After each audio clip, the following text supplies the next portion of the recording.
بسم اللہ الرحمن الرحیم، السلام علیکم ورحمۃ اللہ وبرکاتہ۔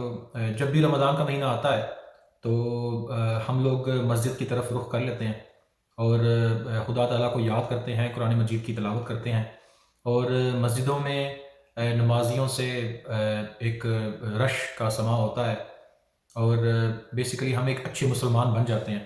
لیکن یہ دیکھنے میں آیا کہ جیسے ہی رمضان کا مہینہ ختم ہوتا ہے تو ہمارا وہ رجحان، ہماری وہ محبت دین اسلام سے، اور جس کو میں ایک کیفیت کا نام دوں گا کہ جو رمضان کے مہینے میں ہمارے پاس ہمارے دل میں آتی ہے، وہ ختم ہوتی جاتی ہے۔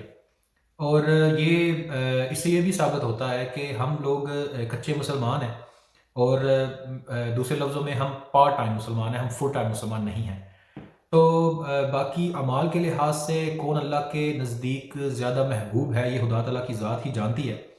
لیکن کوشش یہ ہونی چاہیے کہ رمضان کا مہینہ، جس کا مقصد یہی ہے کہ اس رمضان کا مہینہ مسلمان کو پرہیزگاری، تقوی سکھاتا ہے۔ اب جیسے ہی رمضان کا مہینہ ختم ہوتا ہے تو ہمارا روٹین ویسے ہی ہو جاتا ہے کہ جیسے رمضان سے پہلے تھا، ویسے ہی دنیا میں مصروف۔ اب یہاں پہ میں ایک حدیث کوٹ کروں گا کہ حضرت حنظلہ رضی اللہ تعالیٰ عنہ ایک بار یہ کہتے ہوئے، اونچی آواز میں کہتے ہوئے جا رہے تھے کہ حنظلہ منافق ہو گیا۔ تو راستے میں حضرت ابو بکر صدیق رضی اللہ تعالیٰ عنہ ملے تو انہوں نے پوچھا کہ حنظلہ کیوں منافق ہو گیا، ایسا کیا کر بیٹھے ہو؟ تو انہوں نے کہا کہ میں جب حضور پاک صلی اللہ علیہ وسلم کی محفل میں بیٹھتا ہوں تو مجھے جنت دوزخ سامنے نظر آتی ہے، مجھے یہ نہیں معلوم ہوتا ہے کہ میرے لیے کیا صحیح ہے کیا غلط ہے، لیکن جیسے ہی میں وہ محفل چھوڑ کر بازار میں جاتا ہوں، کاروبار کرتا ہوں، اپنی فیملی میں بیٹھتا ہوں، تو پھر میرے اندر سے وہ کیفیت چلی جاتی ہے۔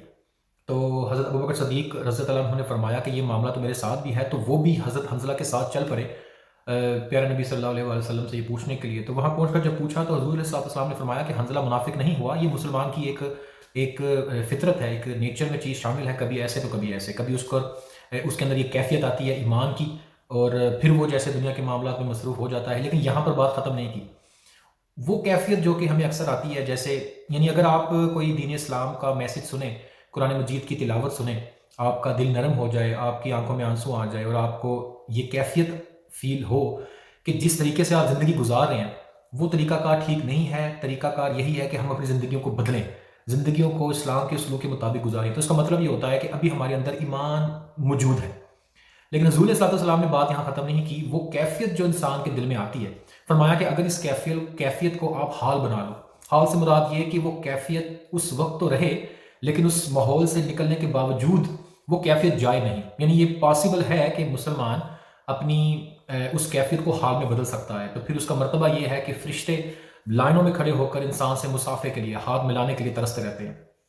اب وہ کیفیت جو ہے رمضان جانے کے بعد ہم کیسے اپنے اوپر امپلیمنٹ کریں؟ نمبر 1 تو یہ ہے کہ سب سے پہلے لاجک استعمال کریں، دماغ استعمال کریں، اپنے روٹین سے ہٹ کر ایک سکیجول بنائیں کہ جس طریقے سے اگر ایک بزنس مین ہے، بلکہ وہ ساری باتیں تو ایک طرف، آپ نے کہیں سفر کرنا ہو اور 10 دن کے لیے سفر کرنا ہو، 15 دن کے لیے سفر کرنا ہو، تو آپ ایک پوری لسٹ بناتے ہیں وہاں جانے سے پہلے کہ وہاں کا موسم کیسا ہے، ویسے کپڑے خریدتے ہیں، وہاں آپ کا سٹے کیسا ہوگا، اور وہاں کا خوراک وہاں کی کیسی ہوگی، کتنے دن کا سٹے ہوگا، وہ سارے معاملات آپ طے کر کے تو پھر وہاں جاتے ہیں، اور اس معاملے میں ہمارا دماغ بہت اچھی طرح کام کرتا ہے۔ لیکن جہاں پر ہمیں ساری جو کبھی نہ ختم ہونے والی زندگی ہے، وہاں کی تیاری کرنے کے لیے ہم کیا کر رہے ہیں؟ سب سے پہلے یہ وہ نالج ہے کہ جو آپ حاصل کریں دماغ کے ساتھ۔ کبھی کبھی صرف جو آپ کے جذبات، خواہشات اور ڈیزائرز ہیں وہ بھی کبھی کبھی آپ کو حق سچ سے دور کر دیتی ہیں۔ یعنی اکثر آپ نے دیکھا ہوگا کہ کچھ لوگ ہوتے ہیں کہ جن کو آپ اگر ہدایت کے الفاظ بولیں تو وہ کہتے ہیں کہ ہمارا اللہ تعالیٰ سے ہمارا اپنا معاملہ ہے، اللہ جانتا ہے، اللہ مجھے جانتا ہے۔ حالانکہ ان کا اگر مثال کے طور پر کوئی شخص جو 5 وقت کی نماز ادا نہیں کرتا اور وہ یہ کہتا ہے کہ خدا جانتا ہے، میرا خدا سے اپنا ایک تعلق ہے، تو وہ گمراہ ہے، وہ شیطان کا حملہ ہے، شیطان کا وسوسہ ہے۔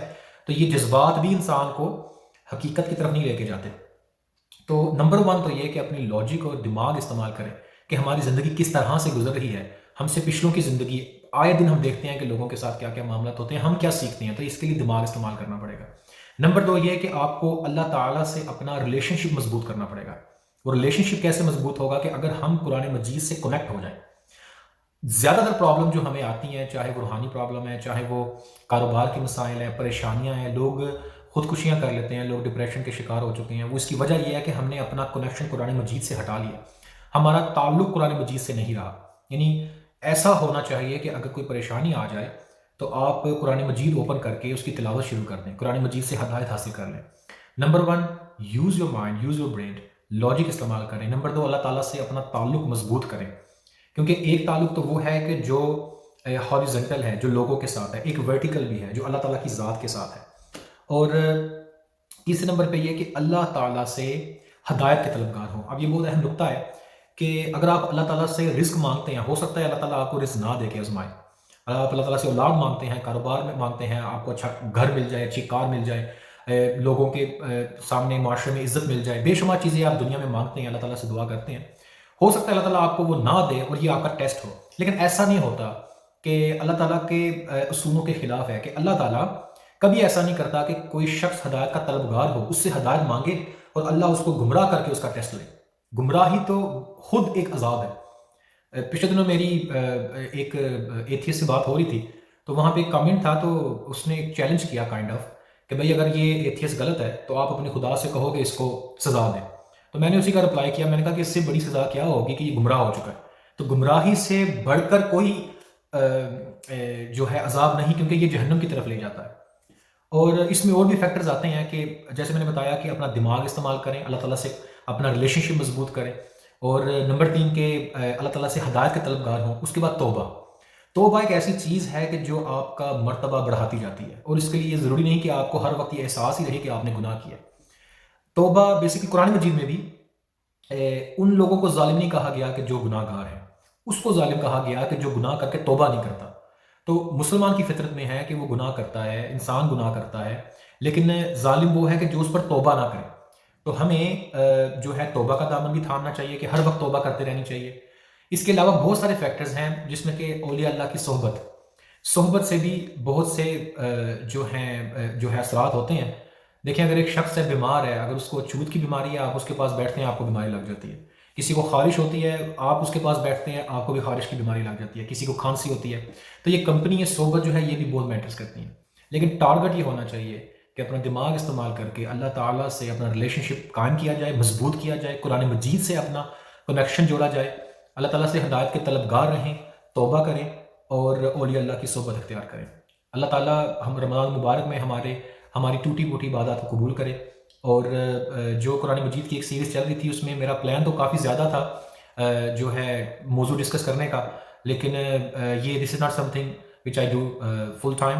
تو اس لیے میں پوری طرح سے وہ چیزیں بیان نہیں کر سکا جو میں کرنا چاہ رہا تھا، لیکن کوشش کی اللہ تعالیٰ سے سرمایہ نجات بنائے. اور عید مبارک ہو. اللہ تعالیٰ آپ کے جو ہے رمضان مبارک کے روزے قبول فرمائے. ہماری زندگی اسلام پر ہو، موت ایمان پر ہو. السلام علیکم ورحمۃ اللہ وبرکاتہ.